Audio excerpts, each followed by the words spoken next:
ಅರಣ್ಯ ನಾಶದಿಂದಾಗಿ ಮಳೆಯ ಪ್ರಮಾಣ ಕಡಿಮೆ ಆಗ್ತಾ ಇದೆ. ನೈಸರ್ಗಿಕ ಮಳೆಯಾಗೋಕೆ ಅರಣ್ಯ ಬೇಕು, ಅರಣ್ಯಕ್ಕೆ ವೃಕ್ಷ ಬೇಕು. ಇದನ್ನೆಲ್ಲ ಅರಿತ ಅರಣ್ಯ ಇಲಾಖೆ ಈಗ ನೀರಿಗಾಗಿ ಅರಣ್ಯ ನಿರ್ಮಿಸೋಕೆ ಮುಂದಾಗಿದೆ. ಇದಕ್ಕಾಗಿ ಸೀಡ್ ಬಾಲ್ ಬಿತ್ತುವ ಕಾರ್ಯಕ್ರಮ ಕೂಡ ಹಮ್ಮಿಕೊಂಡಿದೆ. ಹಾಗಾದ್ರೆ ಏನಿದು ಸೀಡ್ ಬಾಲ್, ಇದರ ವಿಶೇಷತೆ ಏನು ಅನ್ನೋದರ ಸಂಪೂರ್ಣ ಡೀಟೇಲ್ಸ್ ಇಲ್ಲಿದೆ. ಅಭಿವೃದ್ಧಿ ಹೆಸರಿನಲ್ಲಿ ಕಾಡಿನ ನಾಶವಾಗ್ತಿದೆ. ಉಸಿರು ನೀಡುವ ಹಸಿರಿಗಾಗಿ ಕಳೆದ ಬಾರಿ ಮಾಡಿದ್ದ ಕೋಟಿ ವೃಕ್ಷ ಆಂದೋಲನವನ್ನ ಪೂರೈಸಿರುವ ಅರಣ್ಯ ಇಲಾಖೆ ಇದೀಗ ಜಲಮೂಲವನ್ನ ಕಾಪಾಡೋಕೆ ಮುಂದಾಗಿದೆ. ಇದಕ್ಕಾಗಿ ಅರಣ್ಯ ವೃಕ್ಷಗಳನ್ನ ಹೆಚ್ಚಿಸೋಕೆ ದಿಟ್ಟ ಹೆಜ್ಜೆ ಇಟ್ಟಿದೆ. ಮಣ್ಣಿನ ಉಂಡೆಗಳ ಮೂಲಕ ಕೋಟಿ ಬೀಜ ಬಿತ್ತೋಕೆ ಮುಂದಾಗಿದೆ. ನೀರಿಗಾಗಿ ಅರಣ್ಯ ಎಂಬ ಘೋಷವಾಕ್ಯದಡಿ ಸೀಡ್ ಬಾಲ್ ಕಾರ್ಯಕ್ರಮವನ್ನ ಹಮ್ಮಿಕೊಂಡಿದೆ. 6 ಕೋಟಿ ಸಸಿಗಳನ್ನ ಮಾಡಿ ಅದಕ್ಕೆ ಒಂದು ನರ್ಸರಿ ಏಜೆನ್ಸಿಯನ್ನು ಕೂಡ ಮಾಡಿದ್ದೇವೆ. ನರ್ಸರಿ ಏಜೆನ್ಸಿ ಪ್ರಕಾರ ಅದರಿಂದ ನಾವು ಈ ಸಸಿಗಳನ್ನು ತಯಾರು ಮಾಡಿ ನಾವು 6 ಕೋಟಿ ಸಸಿಗಳನ್ನು ನಾವು ನೆಡ್ತೀವಿ. ಈಗಲೇ ಮಳೆಗಾಲ ಪ್ರಾರಂಭ ಆದಾಗಲೇ ಮಾಡ್ತೀವಿ. ಜಾಗತಿಕ ತಾಪಮಾನ ಸಿಕ್ಕಾಪಟ್ಟೆ ಹೆಚ್ಚಾಗಿದೆ. ಇದಕ್ಕಾಗಿ ಸರ್ಕಾರ ಮತ್ತು ಇಲಾಖೆ ಉಷ್ಣತೆ ಮತ್ತು ಮಾಲಿನ್ಯ ನಿಯಂತ್ರಣಕ್ಕೆ ಹಲವು ಕ್ರಮಗಳನ್ನು ಕೈಗೊಂಡಿದೆ. ಇದರ ಭಾಗವಾಗಿ ಸೀಡ್ ಬಾಲ್ ಕಾರ್ಯಕ್ರಮಕ್ಕೆ ಅರಣ್ಯ ಇಲಾಖೆ ಸಿದ್ಧತೆ ನಡೆಸಿದೆ.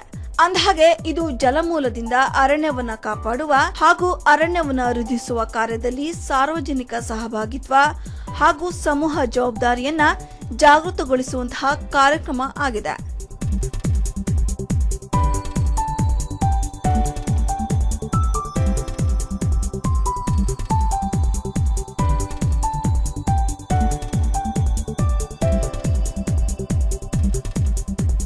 ಈ ಕಾರ್ಯಕ್ರಮದಡಿ ಮಣ್ಣು, ಸಾವಯವ ಗೊಬ್ಬರ, ಸಗಣಿ, ಎರೆಗೊಬ್ಬರ, ಹಸುವಿನ ಮೂತ್ರ ಸೇರಿದಂತೆ ಕೆಲ ರಾಸಾಯನಿಕಗಳನ್ನು ಸೇರಿಸಿ ಹದವಾಗಿ ಮಿಶ್ರಣ ಮಾಡಲಾಗುತ್ತೆ. ಇದರೊಳಗೆ ಮರ ಗಿಡಗಳ ಬೀಜಗಳನ್ನು ಹಾಕಿ ಸಣ್ಣ ಚೆಂಡಿನಾಕಾರ ಮಾಡಿ ಅದನ್ನ ಒಣಗಿಸಲಾಗುತ್ತೆ. ಇನ್ನು ಮಳೆ ಆರಂಭದಲ್ಲಿ ಈ ಸೀಡ್ ಬಾಲ್ ಅನ್ನ ಕಾಡು ಖಾಲಿ ಜಾಗದಲ್ಲಿ 4 ಇಂಚು ಹೊಂಡ ಮಾಡಿ ಬಿತ್ತಲಾಗುತ್ತೆ.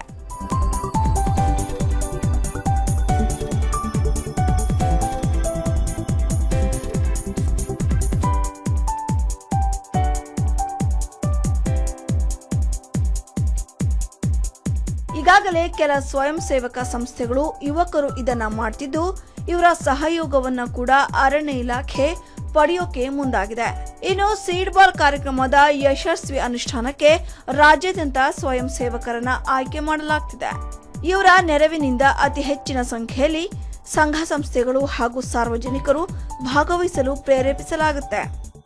ಈಗ ರಾಜ್ಯದ ಎಲ್ಲ ಭಾಗದಲ್ಲಿ ಕೂಡ ಈಗಾಗಲೇ ಯಾವ ರೀತಿಯಲ್ಲಿ ನಾವು ನೆಡ್ತಾ ಇದ್ವಿ, ರಸ್ತೆ ಬದಿಯಲ್ಲಿ ಮತ್ತು ಅಫಾರೆಸ್ಟ್ರೇಷನ್ ಎಲ್ಲೆಲ್ಲಿ ಮಾಡಲಿಕ್ಕೆ ಅವಕಾಶ ಇದೆ ಅಲ್ಲೆಲ್ಲೆಲ್ಲ ಮಾಡ್ತೀವಿ. ನಾವು ಕಳೆದ ಸಾರಿ ನಾವು ಕೋಟಿ ವೃಕ್ಷ ಅಭಿಯಾನವನ್ನು ಭಾಳ ಚೆನ್ನಾಗಿ ಮಾಡಿದ್ದೇವೆ. ಎಲ್ಲ ಕಡೆಯೂ ಕೂಡ ಗಿಡಗಳನ್ನು ನೆಟ್ಟಿದ್ದೇವೆ. ದೊಡ್ಡ ಪ್ರಮಾಣದಲ್ಲಿ ನಾವು ಕಾರ್ಯಕ್ರಮವನ್ನು ಹಮ್ಮಿಕೊಂಡಿದ್ದೇವೆ. ಮಳೆಗಾಲ ಸಂಪೂರ್ಣ ಆರಂಭವಾಗೋದ್ರೊಳಗೆ ಅರಣ್ಯ ಇಲಾಖೆ ಸೀಡ್ ಬಾಲ್ ಕಾರ್ಯಕ್ಕೆ ಚಾಲನೆ ನೀಡೋಕೆ ಸಜ್ಜಾಗಿದೆ.